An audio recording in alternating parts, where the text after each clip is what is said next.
पर्यावरण विद्यालय की आज तक की जर्नी में किन-किन समस्याओं का सामना करना पड़ा?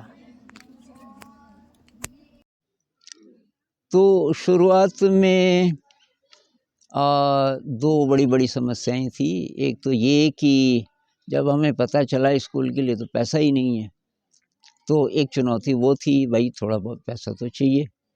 अब थोड़ा राशन वगैरह का खर्चा तो आश्रम ने बोला हम दे देंगे कुछ देर के लिए, 1-2 साल और लेकिन भई और तो हमारे पास पैसा है नहीं।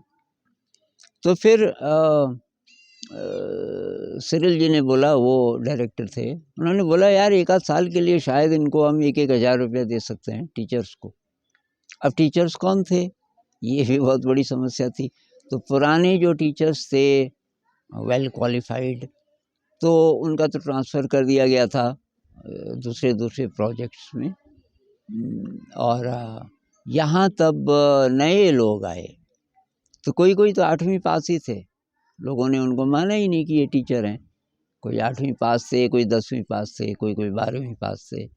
तो ऐसे कुछ यंग लोग जुड़े और उन्होंने कोई शिकायत नहीं की। उन्होंने कहा ये 1000 रुपया जो दिया जा रहा है यही भी बहुत है।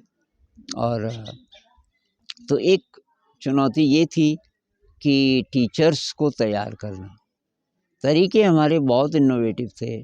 टीचर्स बहुत कम पढ़े लिखे थे, लेकिन इत्तेफाक से ये अच्छी बात रही कि वो ज़्यादा पढ़े लिखे नहीं हैं, क्योंकि तब वो रिसेप्टिव थे, वो तैयार थे कुछ भी सीखने के लिए और वो बहुत जल्दी-जल्दी सीखे। ये जो नई-नई विधियाँ हैं, मैंने देखा जो कम पढ़े लिखे लोग हैं, वो बहुत जल्दी-जल्दी सीख रहे हैं। तो ये 2 चुनौतियाँ, अब ये जो पैसे वाली बात है, ये अगले साल से थोड़ा सॉल्व होनी शुरू हुई कि टीचर्स ट्रेनिंग्स मैंने करनी शुरू की, उससे कुछ साल चला और फिर धीरे-धीरे और दोस्त लोग जुड़ते गए और धीरे-धीरे ये जो पैसे वाली समस्या है, अभी भी है वैसे तो, कुछ मित्र लोग मदद कर रहे हैं जब तक कर रहे हैं, लेकिन ये इसका समाधान हमें ढूँढना पड़ेगा।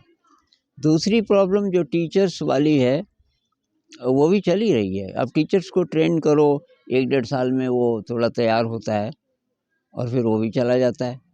और विरोध बहुत ज़्यादा था, पेरेंट्स हमारे साथ नहीं थे, आश्रम भी आशंकित था कि यार ठीक है हमने जगह तो दे दी आपको प्रयोग करने के लिए, लेकिन तुम क्या कर रहे हो ये तो कुछ समझ में आ नहीं रहा।